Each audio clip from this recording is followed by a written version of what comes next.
Hello friends, welcome to Defence Matrix. तो Pakistan air force द्वारा additional F-16 जो हैं वो देखे जा रहे हैं ख़रीदने के लिए, जिसके लिए उनके द्वारा कोशिश करी जा रही है कि यूएस से जो सेकेंड हैंड F-16 हैं उनको परचेज़ किया जाए या किसी और कंट्रीज से अगर उन्हें एडिशनल F-16 मिल जाए तो भी पाकिस्तान का काम चल सकता है और इसके लिए कोशिशें जो हैं वो करी जा रही हैं। तो अमेरिका द्वारा पहले ही इनकी F-16 की फीट को सस्टेन कराने के लिए सपोर्ट जो है वो प्रोवाइड कराया जा रहा है और एडिशनल F-16 के साथ पाकिस्तान एयरफोर्स अपनी स्ट्रेंथ को बढ़ाना चाहेगी। तो ये थोड़ा सरप्राइजिंग भी है क्योंकि पाकिस्तान द्वारा हाल ही में चाइना से J-10C फाइटर जो है वो लिए जा रहे हैं, जो कि सिमिलर कैटेगरी के फाइटर हैं और अब तक ये समझा जा रहा था कि ये अपने F-16 की फ्लीट को J-10CE से ही रिप्लेस कर देंगे क्योंकि वो एक ज़्यादा एडवांस एयरक्राफ्ट है। F-16 जो इनके पास हैं वो ब्लॉक 52 स्टैंडर्ड के हैं और जो लेटेस्ट F-16 हैं वो ब्लॉक 70 स्टैंडर्ड के हैं। तो ये 4th जनरेशन के एयरक्राफ्ट हैं, 4.5 जनरेशन के भी नहीं हैं।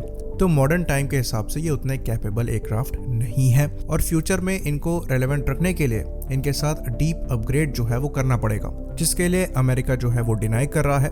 इनके पास ऑप्शन खाली टर्की है, जिनके खुद के एयरक्राफ्ट के जो अपग्रेड है वो भी पेंडिंग पड़े हुए हैं। तो बेस्ट ऑप्शन यहाँ पर इनके पास ये होता कि ये चाइना से J-10C फाइटर्स को लेते और उन्हीं फाइटर्स से अपने F-16 को रिप्लेस करते। तो प्रैक्टिकल परफॉर्मेंस J-10 फाइटर की क्या है ये पाकिस्तान एयरफोर्स ज़्यादा बेटर पहचानेगी, लेकिन पेपर्स में जो J-10 की परफॉर्मेंस है वो F-16 से ज़्यादा बेटर है। यहाँ पर हम ब्लॉक 52 की बात कर रहे हैं J-10C के कंपैरिजन में। और यहाँ पर सबसे ज़्यादा इंटरेस्टिंग न्यूज़ जो है वो ये निकलकर सामने आई है कि पाकिस्तान ने ग्रीस को अप्रोच किया है अनस्पेसिफाइड नंबर F-16 की परचेज के लिए और ग्रीस ने सीधे सीधे मना कर दिया है। तो अगर ये टर्की के पास जाते तो चीज़ें जो हैं वो समझ में आती कि इनके एलाय हैं और इनसे ये एडिशनल एयरक्राफ्ट जो है वो परचेज करना चाहते हैं। तो यहाँ पर ग्रीस के पास जाने का मतलब यहाँ पर ये है कि सीधे सीधे आप अपने एलाय के एनिमी के पास जा रहे हैं उनके एयरक्राफ्ट परचेज करने के लिए। तो जवाब जो है वो तो आपको पता ही होना चाहिए और यही चीज़ ग्रीस द्वारा भी कही गई। सीधे उन्होंने इसका जवाब जो है वो ना के ज़रिए दे दिया। तो ग्रीस के पास अराउंड 150 के आसपास F-16 हैं जो कि ब्लॉक 52 स्टैंडर्ड के हैं, जिसमें से 84 के आसपास जो हैं उनको ब्लॉक 72 में अपग्रेड किया जाएगा। तो बचे हुए जो एयरक्राफ्ट हैं वो ग्रीक एयरफोर्स हो सकता है रिटायर करे और इसी बचे हुए एयरक्राफ्ट को परचेज करने के लिए पाकिस्तान द्वारा नज़रें जमाई जा रही थी।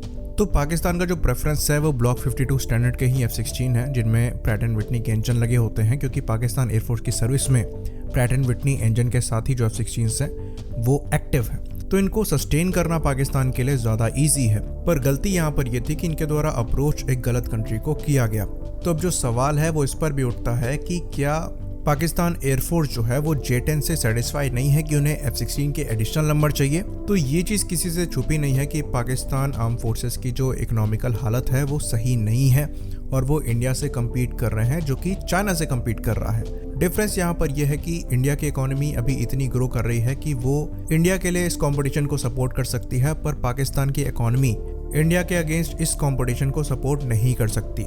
लेकिन इंडिया के अगेंस्ट में इनको नंबर्स जो हैं वो बिल्डअप करने हैं, तो एडिशनल J-10 जो है वो इन्हें चाहिए ही। साथ ही साथ F-16 का सारा इंफ्रास्ट्रक्चर इनके पास पहले से ही मौजूद है, तो एडिशनल F-16 की जो फ्लीट है वो इनके नंबर्स को मेंटेन कराने में हेल्प कर सकती है। लेकिन परेशानी यहाँ पर यह है कि बिना प्रॉपर अपग्रेड के F-16 जो हैं वो फ्यूचर की लड़ाई नहीं लड़ सकते मॉडर्न इंडियन फाइटर के अगेंस्ट में, क्योंकि इंडियन एयरफोर्स पाकिस्तान एयरफोर्स के कंपैरिजन में नंबर्स तो बढ़ा रही है, साथ ही साथ मॉडर्न फाइटर्स को ऐड कर रही है जो कि पाकिस्तान एयरफोर्स नहीं कर पा रही है। रफाल की परचेज को मैच करने के लिए J-10 फाइटर लिए गए, पर फिर भी J-10 की कैपेबिलिटी जो है वो रफाल की कैपेबिलिटी के आसपास भी नहीं है। बाकी Su-30 MKI के मॉडर्नाइजेशन के प्लान्स जो हैं वो हमारे यहाँ चल ही रहे हैं। मिराज 2000 को हाल ही में अपग्रेड किया गया है, साथ ही साथ नए फाइटर एयरक्राफ्ट को इंडिया में बनाया जा रहा है जिसमें तेजस Mark II और AMCA जैसे फाइटर हैं। पाकिस्तान के पास फिलहाल के लिए ऐसा कोई प्रोग्राम नहीं है।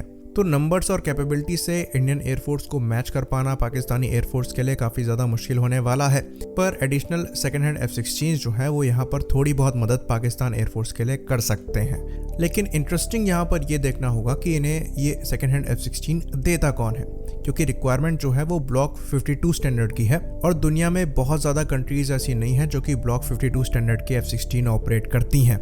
आई होप इन्फॉर्मेशन यहाँ पर क्लियर हो। इसी बात पर हम इस वीडियो को ख़त्म करेंगे। लाइक करिए, सब्सक्राइब करिए। जय हिंद।